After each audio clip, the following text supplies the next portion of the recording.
aí, meus queridos amigos e amigas que acompanham a Escola de Ciências da Vida pelo Facebook e pelo YouTube? Beleza pura?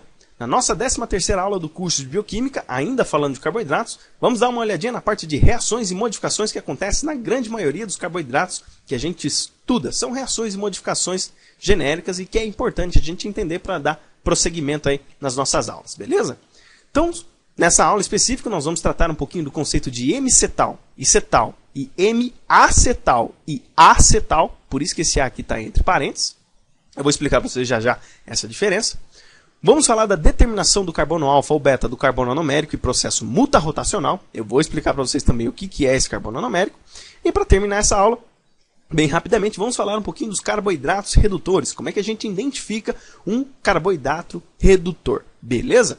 Então vamos começar aqui na nossa aula falando do conceito de M-acetal, acetal ou M-cetal e cetal.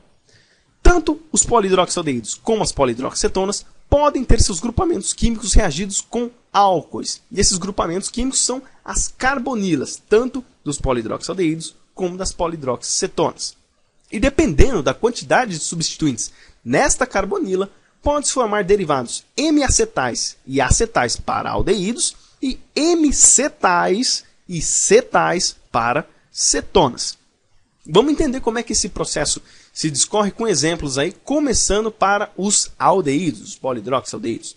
Então vamos pegar aqui um polihidroxialdeído qualquer. Então nós temos aqui a carbonila, né, C-O, carbono está ligado com hidrogênio e está ligado com um radical aqui que é carbono. Aí essa quantidade de carbonos pode variar, pode ter 3, 4, 5, 6, 7, enfim, uma quantidade X aí de carbonos. O carbono da carbonila, como eu falei para vocês, ele pode reagir com um grupamento álcool de outro composto orgânico. Então nós temos aqui um grupamento álcool ligado com um radical, que também é carbono, e aqui pode ser outro carboidrato ou qualquer outra molécula, desde que seja carbono aqui. Então este OH, este álcool, o oxigênio, vai atacar este carbono, essa dupla ligação ela vai ser desfeita, o elétron dessa dupla ligação vem para este oxigênio, ele fica carregado negativamente. Esse oxigênio que se ligou a esse carbono vai ficar carregado positivamente, só que tanto este oxigênio carregado negativamente e este oxigênio carregado positivamente estão instáveis. Então o que vai acontecer? Esse hidrogênio vai se dissociar dessa ligação e vai passar para cá, formando uma hidroxila. E nós vamos formar este composto aqui. Veja que é uma reação que pode ser revertida, tá ok? Nota o seguinte, a gente vê que a carbonila aqui ela foi desfeita. E uma coisa interessante é que nós incorporamos um outro radical aqui ligado com este carbono por intermédio deste oxigênio. Então veja que nós temos dois radicais distintos aqui neste novo composto formado. Quando nós temos, a partir de um polihidroxialdeído, um novo radical incorporado aqui, a carbonila, nós formamos um derivado M-acetal. Então, para resumir, um derivado M-acetal é quando nós incorporamos um novo radical aqui no carbono da carbonila. Só que nós podemos incorporar mais um radical ainda, né? Que é um R3 aqui, que também pode ser outro carboidrato. Ele pode ligar aqui com essa hidroxila. Aí o que vai acontecer? Nós teremos a formação de uma nova estrutura química com liberação de água.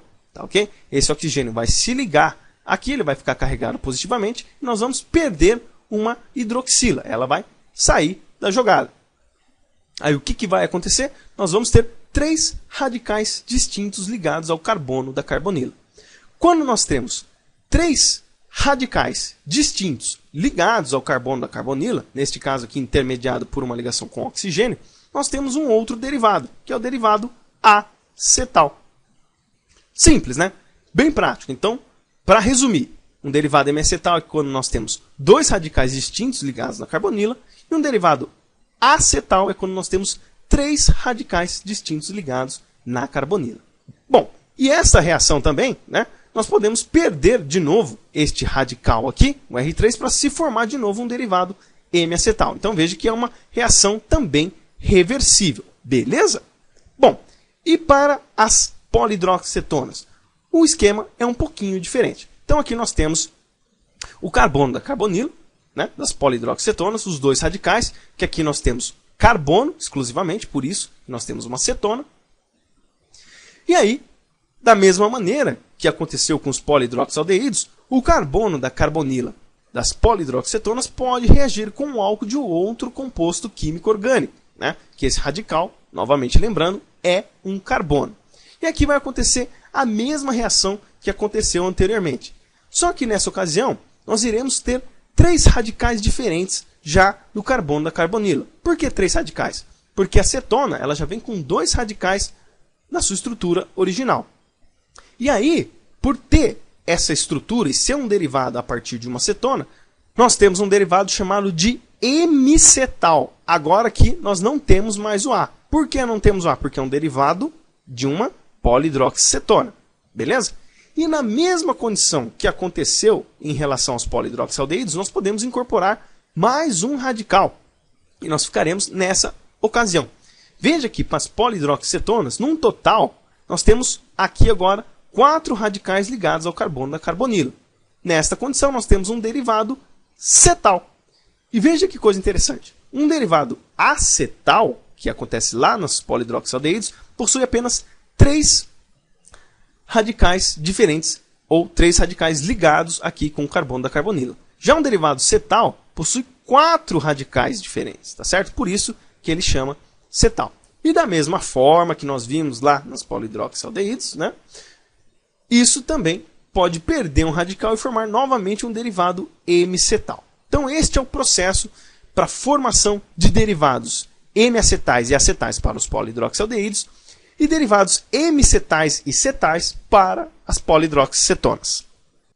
Bom, vamos dar uma olhadinha agora na parte do carbono alfa. Eu já falei para vocês mais ou menos aí na aula passada, falei mais ou menos o que era o alfa, o beta, mas vamos entender com mais propriedade nessa aula. Quando ocorre a ciclização dos carboidratos, o carbono da carbonila, participante da reação, é chamado de carbono anomérico. Então, lembre-se sempre, carbono anomérico é sempre o carbono da carbonila que vai participar da ciclização do carboidrato. Lembre-se sempre disso, que é uma coisa extremamente importante. E aí, esse carbono anomérico ele pode assumir 2 conformações espaciais distintas. Uma é a alfa e a outra é a beta. Isso para qualquer monossacarídeo, certo? Vamos dar uma olhadinha aqui no exemplo mais clássico, que é a glicose. Como eu mostrei para vocês na aula passada, nós temos então a hidroxila do carbono 5 reagindo com o oxigênio aqui da carbonila do carbono 1, certo? Então o que vai acontecer? Vai ocorrer a ciclização aqui da molécula de glicose. E aí, nessa ciclização, nós podemos assumir 2 formas, alfa e beta. Vamos dar uma olhada primeiro na primeira forma, na forma alfa. Então, quando nós temos a glicose que sofre ciclização e nós temos um anel com 6 membros, nós temos um anel pirano. Então, esse anel é chamado de glicopiranose. D, por decorrência da isomeria ótica aqui da glicose ser D, né? E por que alfa? Pelo seguinte, nós temos que ver sempre a hidroxila do carbono anomérico. Se a hidroxila do carbono anomérico estiver para baixo aqui de um plano geométrico que a gente traçar aqui para a molécula de glicose, vamos traçar uma linha aqui, e nós temos um plano inferior e superior. Se a hidroxila estiver para baixo do plano geométrico da molécula, nós falamos que ela é alfa. Isso não vale só para a glicose, vale para qualquer monossacarídeo que sofre ciclização. De outra forma, né, esta hidroxila ela pode ir para cima do plano geométrico. Se ela vai para cima do plano geométrico, nós teremos a conformação beta. E aí nós teremos aqui, nessa condição, alfa de glicopiranose, né, a hidroxila para baixo do plano geométrico, e beta de glicopiranose, a hidroxila para cima do plano geométrico. E tanto a hidroxila, né, do carbono anomérico estar para baixo para cima, isso pode se interconverter. Alfa pode passar a ser beta e beta pode passar a ser alfa. Isso sempre em solução, porque a forma cíclica ela é predominante em solução. E aí, esse processo de conversão de alfa para beta, de beta para alfa, é o que nós chamamos de processo muta-rotacional. Bem simplesinho, né?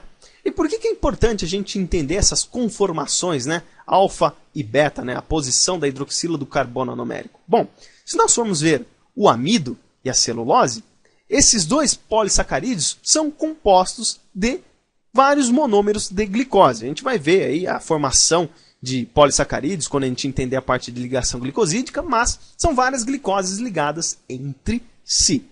Só que a diferença é que o amido possui ligação do tipo alfa 4 e a celulose possui ligação do tipo beta 4.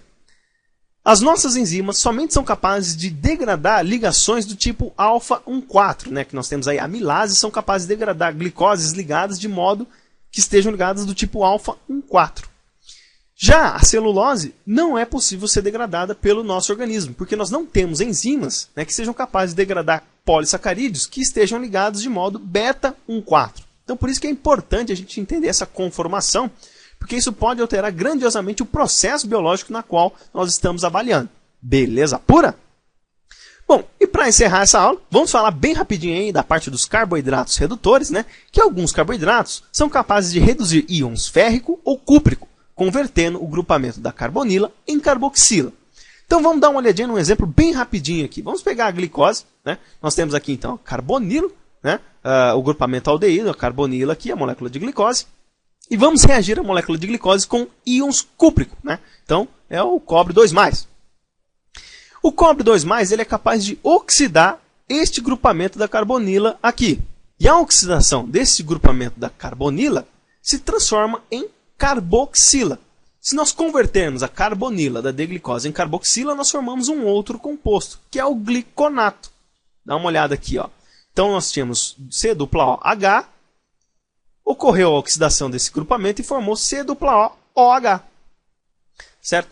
E por que é importante a gente entender isso também? Pelo seguinte, a grande maioria dos processos que a gente utiliza para mensurar a concentração de glicose sanguínea se baseia nesse processo, né? Então, a grande maioria dos kits utilizam a glicose oxidase, é uma enzima que vai oxidar a glicose e vai formar peróxido de hidrogênio. O peróxido de hidrogênio, por sua vez, vai reagir com uma outra enzima chamada de peroxidase e formar um composto vermelho. Esse composto vermelho ele é produzido numa proporção de 1:1, ou seja, para cada molécula de glicose, nós produzimos uma molécula deste composto vermelho. Por quê?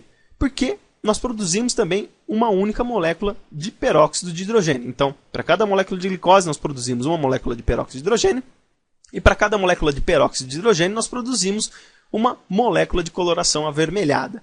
E aí, dependendo da quantidade de moléculas avermelhadas produzidas, nós podemos medir isso por absorvância em um espectrofotômetro e determinar a concentração de glicose no sangue, certo? Então é por isso que é importante a gente entender essa parte de carboidratos redutores. A gente vai falar um pouquinho mais para frente deles de novo, mas é um processo bem simplesinho. E um ponto importante, que somente são carboidratos redutores aqueles que possuem sua carbonila livre para promover a reação.